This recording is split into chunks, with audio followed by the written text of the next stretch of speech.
Hello friends, मेरा नाम है आशीष सिंह और मैं स्वागत करता हूं आपका हमारे यूट्यूब चैनल हॉस्पिटल नौकरी पर। फ्रेंड्स, आज हम नर्सिंग रिक्रूटमेंट एग्ज़ाम्स के पॉइंट ऑफ व्यू से एक बहुत ही इम्पॉर्टेंट टॉपिक के बारे में पढ़ेंगे। फ्रेंड्स, इस टॉपिक का नाम है एपिथेलियल टिश्यू, जिसे हम एपिथेलियम भी कहते हैं। फ्रेंड्स, एपिथेलियल टिश्यू अपने आप में एक बहुत वास्ट टॉपिक है, इसलिए इस टॉपिक को हम दो अलग अलग वीडियोस में कवर करेंगे ताकि आप लोगों को ये टॉपिक इजीली समझ में आ जाए और आप इस टॉपिक से रिलेटेड हर एक क्वेश्चन का सही आंसर आइडेंटिफाई कर सकें। तो फ्रेंड्स, आज इस टॉपिक के पार्ट 1 में हम कवर करेंगे एपिथेलियल टिश्यू का introduction, definition, structure, cell types और arrangement of cells in layers. इसलिए फ्रेंड्स, आप इस वीडियो को लास्ट तक ज़रूर देखिएगा। फ्रेंड्स, इस टॉपिक के सेकंड पार्ट में हम एपिथेलियल टिश्यू के क्लासिफिकेशन और फंक्शंस के बारे में पढ़ेंगे, जहां से बहुत सारे MCQs different nursing recruitment exams में पूछे जाते हैं।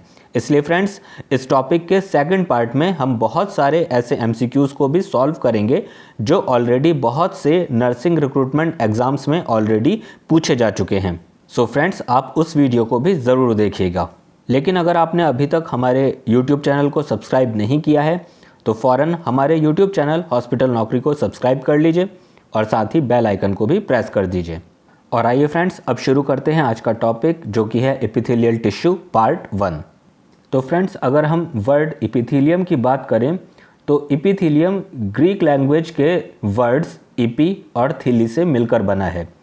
इपी का अर्थ है ऑन या अपॉन और थीली का अर्थ है निपल। इसे एपिथेलियम इसलिए कहा जाता है क्योंकि वास्तविक रूप से इसका जो यूज़ है वो लिप के टिश्यूज़ के छोटे निपल्स की ट्रांसल्यूसेंट कवरिंग के लिए किया जाता है। फ्रेंड्स, ये जो एपिथेलियम टिश्यू है ये बॉडी के 4 बेसिक टिश्यूज़ में से एक है। ये कम इंटरसेल्यूलर मैट्रिक्स से भरी सघन रूप से पैक सेल्स की एक पतली, कंटिन्यूअस और प्रोटेक्टिव लेयर होती है। एपिथेलियल टिश्यू पूरी बॉडी में ऑर्गन्स और ब्लड वेसल्स की जो एक्सटर्नल सरफेसेस हैं उनके साथ साथ कई इंटरनल ऑर्गन्स की कैविटीज़ के इनर सरफेस को लाइन करते हैं। एपिडर्मिस जो है वो इसका एक एग्जाम्पल है, जो कि स्किन की सबसे आउटर मोस्ट लेयर होती है। आइए फ्रेंड्स, अब आगे बढ़ते हैं और देखते हैं कि एपिथेलियल टिश्यू की डेफिनेशन क्या है। तो फ्रेंड्स, एपिथेलियम जो है वो एक स्पेशल टाइप का बॉडी टिश्यू है जो बॉडी के सभी इंटरनल और एक्सटर्नल सरफेसेस पर कवरिंग बनाता है और बॉडी कैविटीज़ को लाइन करता है और ग्लैंड्स का भी एक इम्पॉर्टेंट एक वाइटल टिश्यू है।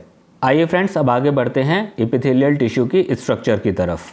तो फ्रेंड्स, एपिथेलियल टिश्यू स्क्विटॉइड शेप का होता है जो कि टाइटली पैक होता है और एक कंटिन्यूअस शीट बनाता है।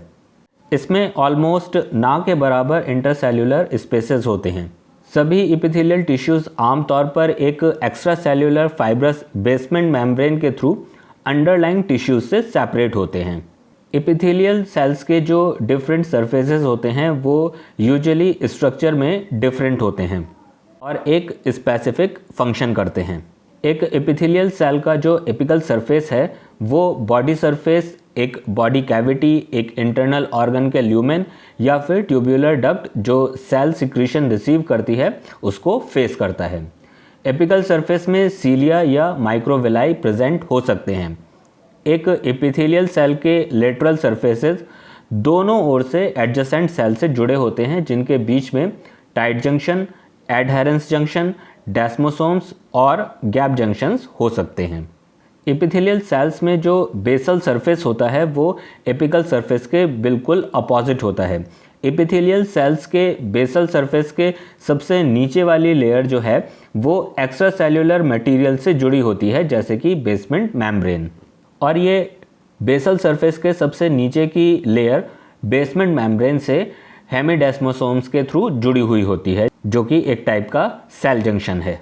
ये बेसमेंट मेम्ब्रेन एक पतली एक्स्ट्रा सेल्यूलर लेयर होती है जो कि 2 लेयर्स से मिलकर बनी होती है। पहली बेसल लैमिना और दूसरी reticular lamina. Basal lamina epithelial cell के बेसल सरफेस की ओर होती है, जबकि रेटिकुलर लैमिना जो है वो अंडरलाइंग कनेक्टिव टिश्यू की ओर होती है। आइए फ्रेंड्स, अब आगे बढ़ते हैं और पढ़ते हैं एपिथेलियल टिश्यूज़ में पाए जाने वाली जो डिफरेंट टाइप की सेल्स हैं वो कौन कौन सी हैं। तो फ्रेंड्स, एपिथेलियल टिश्यू में 4 बेसिक टाइप की सेल्स होती हैं: स्क्वैमस, क्यूबॉइडल, कॉल्यूमनर और ट्रांजिशनल सेल्स। अब एक एक करके इनके बारे में डिस्कस करते हैं। सबसे पहले स्क्वैमस सेल्स। स्क्वैमस सेल्स जो होती हैं वो पतली और फ्लैट प्लेट्स के समान होती हैं जो ऊपर से देखने पर एक पॉलीगॉन की तरह दिखाई देती हैं। इन सेल्स का नाम लैटिन लैंग्वेज के वर्ड स्क्वैमा से लिया गया है, जिसका मतलब होता है स्केल, जो कि मछली या सांप की स्किन पर पाए जाते हैं। ये सेल्स टिश्यूज़ में क्लोजली फिट होती हैं और फ्लूइड्स के आसानी से मूव करने के लिए एक स्मूथ और लो फ्रिक्शन सरफेस प्रोवाइड करती हैं। इनके न्यूक्लियस का जो साइज़ है वो कॉरस्पॉन्डिंग सेल के रूप से मेल खाता है और एपिथेलियम के टाइप की पहचान करने में हेल्प करता है।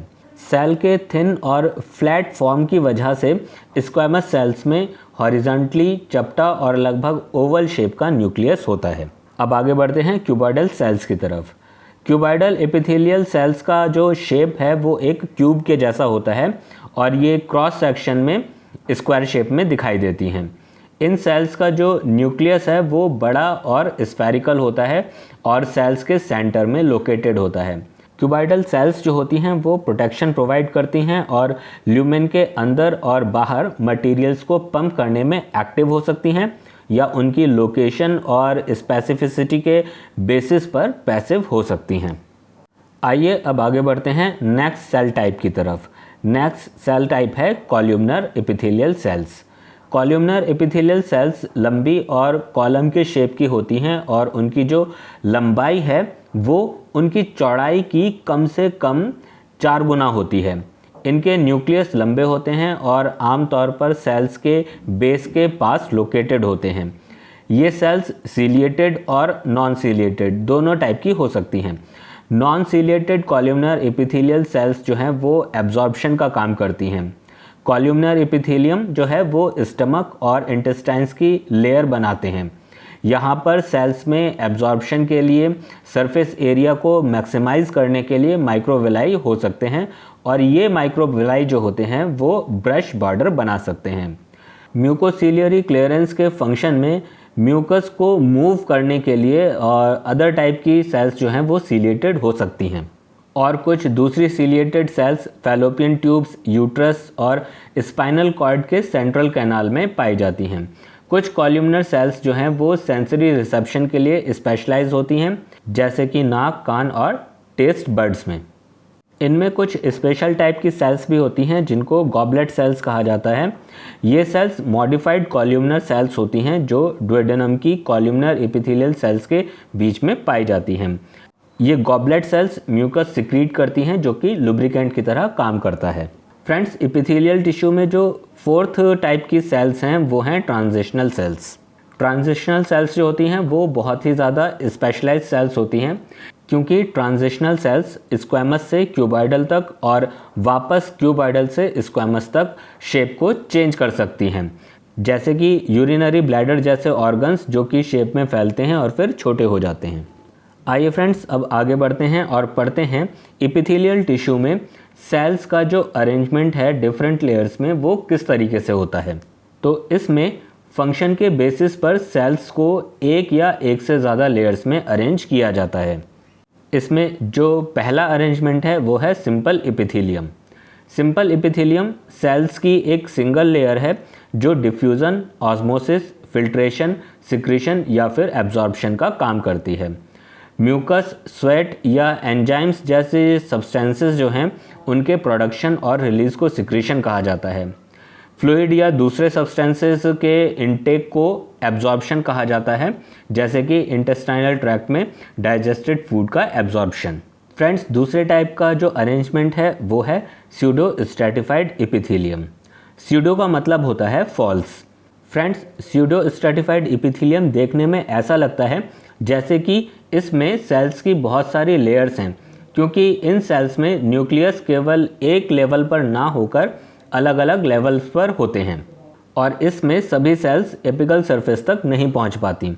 लेकिन एक्चुअली में ये एक सिंपल एपिथेलियम है क्योंकि इसकी सभी सेल्स बेसमेंट मेम्ब्रेन पर टिकी होती हैं। जो सेल्स एपिकल सरफेस तक पहुंच जाती हैं उनमें सीलिया हो सकते हैं। इनमें कुछ दूसरी टाइप की सेल्स भी होती हैं जिन्हें गॉबलेट सेल्स कहते हैं, जो कि म्यूकस सिक्रीट करती हैं। इसके बारे में हम ऑलरेडी बात कर चुके हैं। फ्रेंड्स, एपिथेलियल टिश्यू में थर्ड और लास्ट अरेंजमेंट है स्ट्रेटिफाइड एपिथेलियम। स्ट्रेटिफाइड का मतलब है लेयर्ड। स्ट्रेटिफाइड एपिथेलियम में सेल्स की 2 या 2 से ज़्यादा लेयर्स होती हैं जो उन जगहों पर अंडरलाइंग टिश्यूज़ को प्रोटेक्ट करती हैं जहां पर काफ़ी टूट फूट होती है। इस टाइप के एपिथेलियम में सेल्स की जो सबसे नीचे वाली लेयर होती है वो बेसमेंट मेम्ब्रेन से अटैच होती है। तो फ्रेंड्स, ये था हमारा आज का topic epithelial tissue part 1। I hope friends आपको ये वीडियो पसंद आया होगा और आपकी नॉलेज इससे काफ़ी ज़्यादा इम्प्रूव हुई होगी। फ्रेंड्स, नेक्स्ट वीडियो में हम इसी टॉपिक के सेकंड पार्ट के बारे में डिस्कस करेंगे, जिसमें हम एपिथेलियल टिश्यू के क्लासिफिकेशन और फंक्शंस के बारे में पढ़ेंगे और साथ ही साथ कुछ ऐसे MCQs को भी डिस्कस करेंगे जो कि ऑलरेडी बहुत सारे नर्सिंग रिक्रूटमेंट एग्ज़ाम्स में पूछे जा चुके हैं। उससे आपको पता चलेगा कि डिफरेंट नर्सिंग रिक्रूटमेंट एग्ज़ाम्स में एपिथेलियल टिश्यू से पूछे जाने वाले MCQs का जो पैटर्न होता है वो कैसा होता है। इसलिए फ्रेंड्स, आप उस वीडियो को भी ज़रूर से देखिएगा। और फ्रेंड्स, अगर आपको ये वीडियो पसंद आया है तो इस वीडियो को लाइक कीजिए और शेयर कीजिए। और अगर आपने अभी तक हमारे YouTube चैनल को सब्सक्राइब नहीं किया है तो फ़ौरन हमारे YouTube चैनल हॉस्पिटल नौकरी को सब्सक्राइब कर लीजिए और बेल आइकन को भी प्रेस कर दीजिए। Thank you for watching.